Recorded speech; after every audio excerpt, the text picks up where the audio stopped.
أعوذ بالله من الشيطان الرجيم.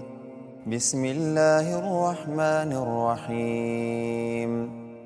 الحمد لله الذي أنزل على عبده الكتاب ولم يجعل له عوجا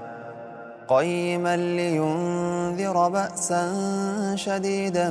من لدنه ويبشر المؤمنين الذين يعملون الصالحات أن لهم أجرا حسنا ماكثين فيه أبدا وينذر الذين قالوا اتخذ الله ولدا ما لهم به من علم ولا لآبائهم كبرت كلمة تخرج من أفواههم إن يقولون إلا كذبا فلعلك باخع نفسك على آثارهم إن لم يؤمنوا بهذا الحديث أسفا إنا جعلنا ما على الأرض زينة لها لنبلوهم أيهم أحسن عملا وإنا لجاعلون ما عليها صعيدا جرزا أم حسبت أن أصحاب الكهف والرقيم كانوا من آياتنا عجبا إذ أوى الفتية إلى الكهف فقالوا ربنا آتنا من لدنك رحمة وهيئ لنا من أمرنا رشدا فضربنا على آذانهم في الكهف سنين عددا ثم بعثناهم لنعلم أي الحزبين أحصى لما لبثوا أمدا نحن نقص عليك نبأهم بالحق إنهم فتية آمنوا بربهم وزدناهم هدى وربطنا على قلوبهم إذ قاموا فقالوا ربنا رب السماوات والأرض لن ندعو من دونه إلها لقد قلنا إذا شططا هؤلاء قومنا اتخذوا من دونه آلهة لولا يأتون عليهم بسلطان بين فمن أظلم ممن افترى على الله كذبا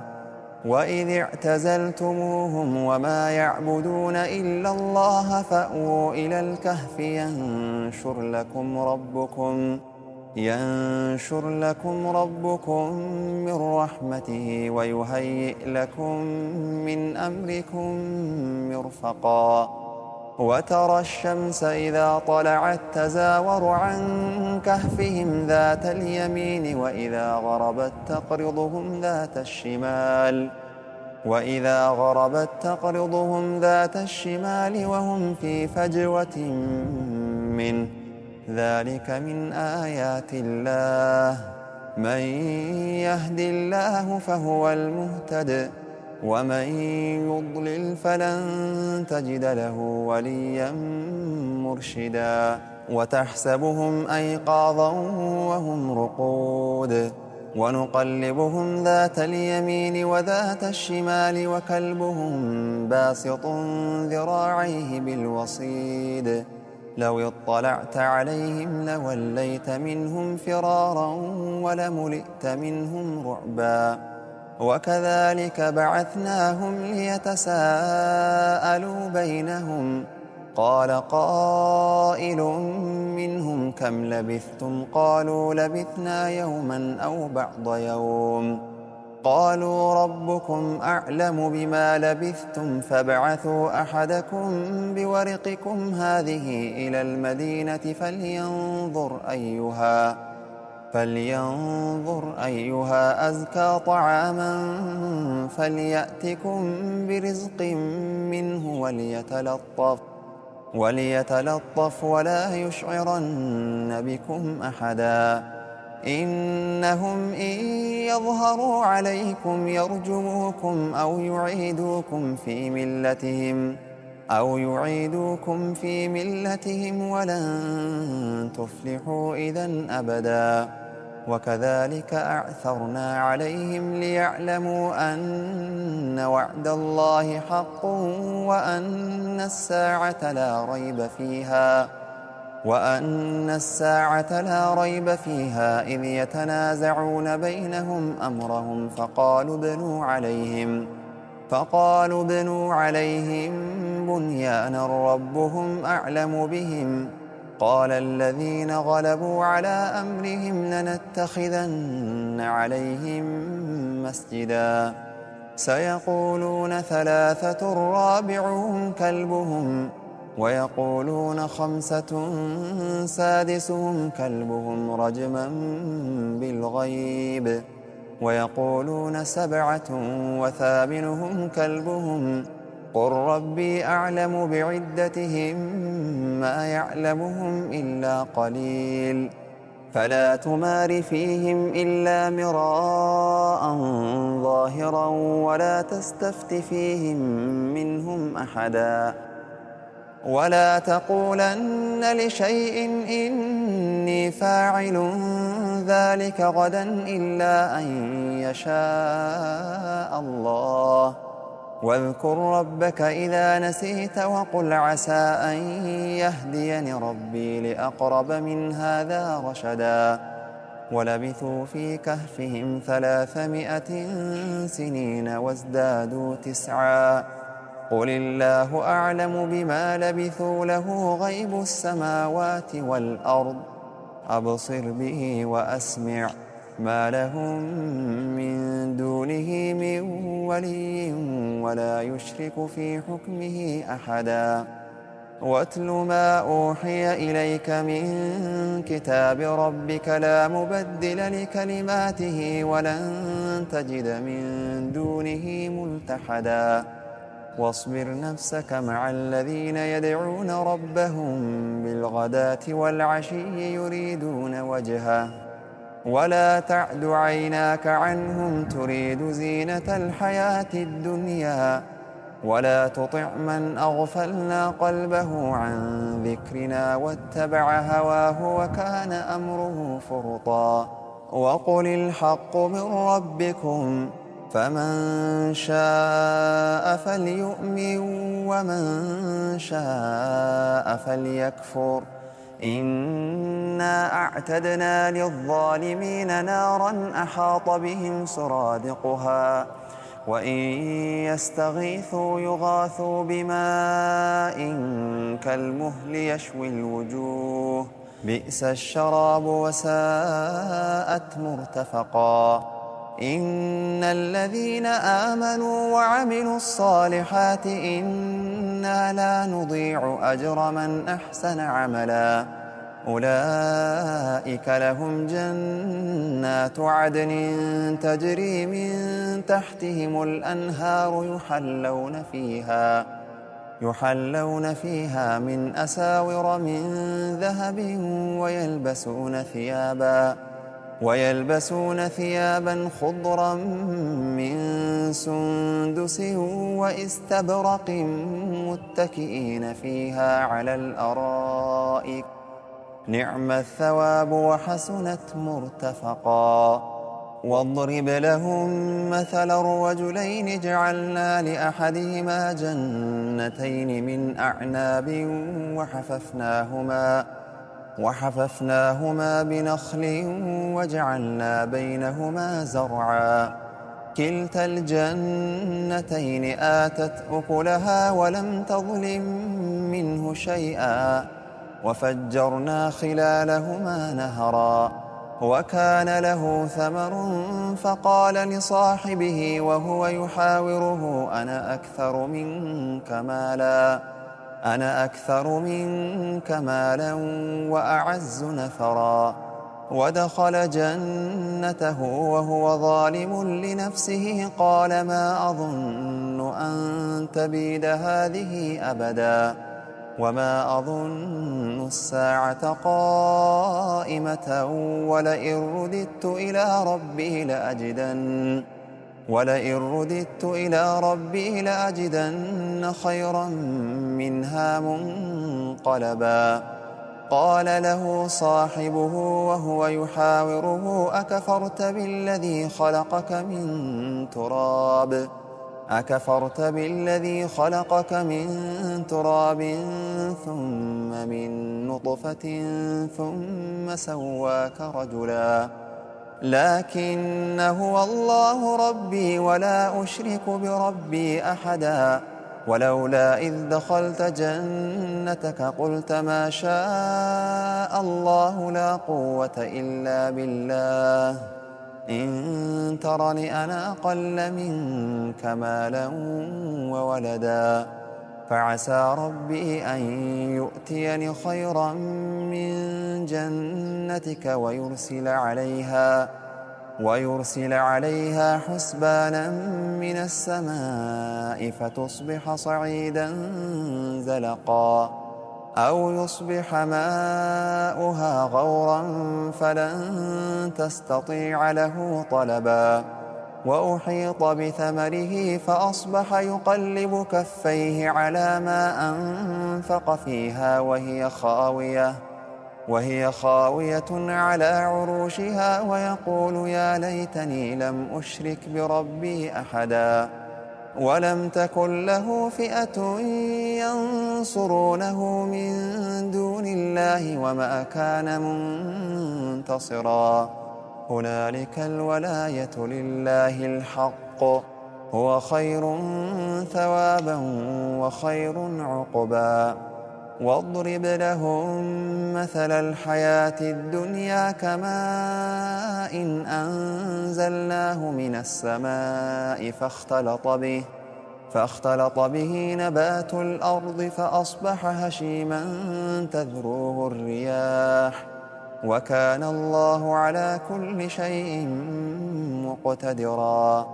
المال والبنون زينة الحياة الدنيا والباقيات الصالحات خير عند ربك ثوابا وخير أملا. ويوم نسير الجبال وترى الأرض بارزة وحشرناهم فلم نغادر منهم أحدا وعرضوا على ربك صفا لقد جئتمونا كما خلقناكم أول مرة بل زعمتم أن لن نجعل لكم موعدا. ووضع الكتاب فترى المجرمين مشفقين مما فيه ويقولون يا ويلتنا ما لهذا الكتاب لا يغادر صغيرة ولا كبيرة إلا أحصاها ووجدوا ما عملوا حاضرا ولا يظلم ربك أحدا. وإذ قلنا للملائكة اسجدوا لآدم فسجدوا إلا إبليس كان من الجن ففسق عن أمر ربه أفتتخذونه وذريته أولياء من دوني وهم لكم عدو بئس للظالمين بدلا. ما أشهدتهم خلق السماوات والأرض ولا خلق أنفسهم وما كنت متخذ المضلين عضدا. ويوم يقول نادوا شركائي الذين زعمتم فدعوهم فلم يستجيبوا لهم وجعلنا بينهم موبقا. ورأى المجرمون النار فظنوا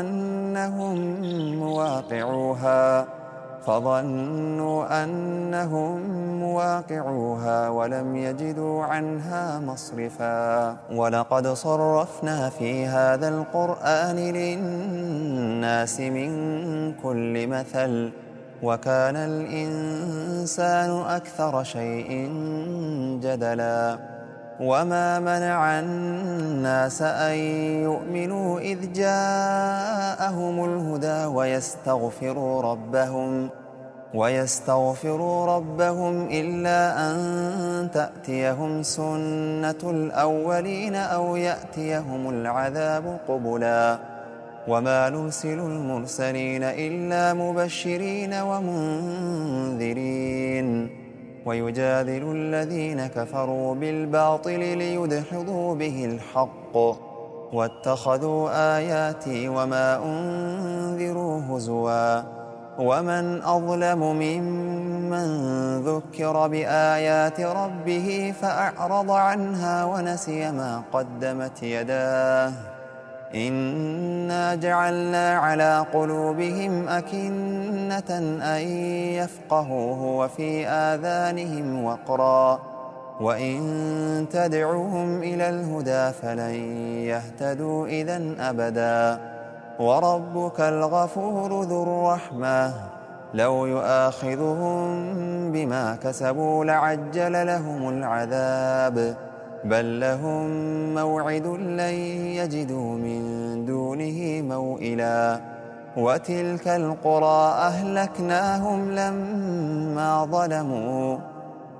القرى أهلكناهم لما ظلموا وجعلنا لمهلكهم موعدا وإذ قال موسى لفتاه لا أبرح حتى أبلغ مجمع البحرين أو أمضي حقبا فلما بلغا مجمع بينهما نسيا حوتهما فاتخذ سبيله في البحر سربا فلما جاوزا قال لفتاه آتنا غداءنا لقد لقينا من سفرنا هذا نصبا قال أرأيت إذ أوينا إلى الصخرة فإني نسيت الحوت وما أنسانيه إلا الشيطان أن أذكره واتخذ سبيله في البحر عجبا قال ذلك ما كنا نبغي فارتدا على آثارهما قصصا فوجدا عبدا من عبادنا آتيناه رحمة من عندنا وعلمناه من لدنا علما قال له موسى هل أتبعك على أن تعلمني مما علمت رشدا قال إنك لن تستطيع معي صبرا وكيف تصبر على ما لم تحط به خبرا قال ستجدني إن شاء الله صابرا ولا أعصي لك أمرا قال فإن اتبعتني فلا تسألني عن شيء حتى أحدث لك منه ذكرا فانطلقا حتى إذا ركبا في السفينة خرقها قال أخرقتها لتغرق أهلها لقد جئت شيئا إمرا قال ألم أقل إنك لن تستطيع معي صبرا قال لا تؤاخذني بما نسيت ولا ترهقني من أمري عسرا فانطلقا حتى إذا لقيا غلاما فقتله قال أقتلت نفسا زكية بغير نفس لقد جئت شيئا نكرا قال ألم أقل لك إنك لن تستطيع معي صبرا قال إن سألتك عن شيء بعدها فلا تصاحبني قد بلغت من لدني عذرا فانطلقا حتى إذا أتيا أهل قرية استطعما أهلها فأبوا أن يضيفوهما فوجدا فيها جدارا يريد أن ينقض فأقامه قال لو شئت لاتخذت عليه أجرا قال هذا فراق بيني وبينك سأنبئك بتأويل ما لم تستطع عليه صبرا أما السفينة فكانت لمساكين يعملون في البحر فأردت أن أعيبها وكان وراءهم ملك يأخذ كل سفينة غصبا وأما الغلام فكان أبواه مؤمنين فخشينا أن يرهقهما طغيانا وكفرا، فأردنا أن يبدلهما ربهما خيرا منه زكاة وأقرب رحما. وأما الجدار فكان لغلامين يتيمين في المدينة وكان تحته كنز لهما وكان أبوهما صالحا فأراد ربك أن يبلغا أشدهما ويستخرجا كنزهما رحمة من ربك، وما فعلته عن أمري، ذلك تأويل ما لم تسطع عليه صبرا. ويسألونك عن ذي القرنين قل سأتلو عليكم منه ذكرا. إنا مكنا له في الأرض وآتيناه من كل شيء سببا، فأتبع سببا حتى إذا بلغ مغرب الشمس وجدها تغرب في عين حمئة ووجد عندها قوما. قلنا يا ذا القرنين إما أن تعذب وإما أن تتخذ فيهم حسنا. قال أما من ظلم فسوف نعذبه ثم يرد إلى ربه فيعذبه عذابا نكرا. وأما من آمن وعمل صالحا فله جزاء الحسنى وسنقول له من أمرنا يسرا. ثم أتبع سببا حتى إذا بلغ مطلع الشمس وجدها تطلع على قوم لم نجعل لهم من دونها سترا، كذلك وقد أحطنا بما لديه خبرا. ثم أتبع سببا حتى إذا بلغ بين السدين وجد من دونهما قوما لا يكادون يفقهون قولا. قالوا يا ذا القرنين إن يأجوج ومأجوج مفسدون في الأرض فهل نجعل لك خرجا على أن تجعل بيننا وبينهم سدا. قال ما مكني فيه ربي خير، فاعينوني بقوة أجعل بينكم وبينهم ردما. آتوني زبر الحديد حتى إذا ساوى بين الصدفين قال انفخوا، حتى إذا جعله نارا قال آتوني أفرغ عليه قطرا. فما استطاعوا أن يظهروه وما استطاعوا له نقبا. قال هذا رحمة من ربي،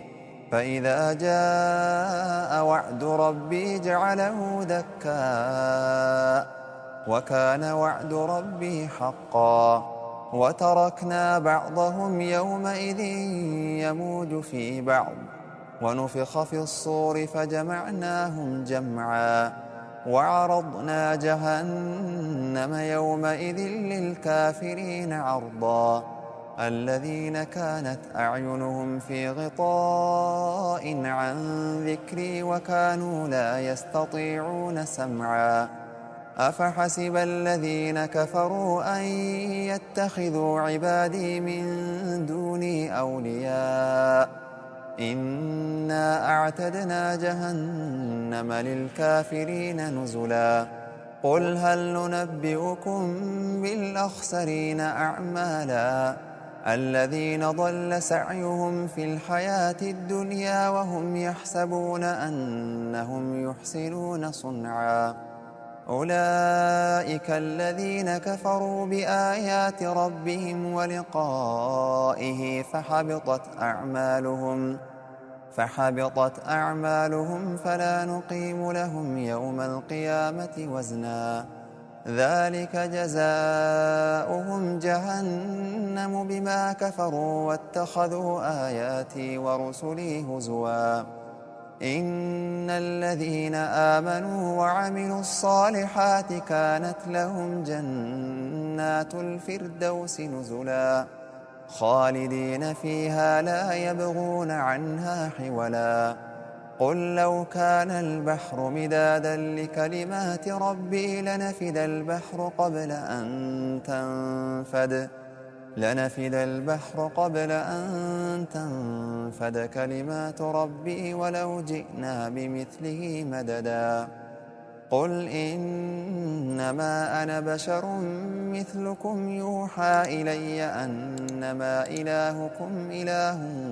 واحد فمن كان يرجو لقاء ربه فليعمل عملا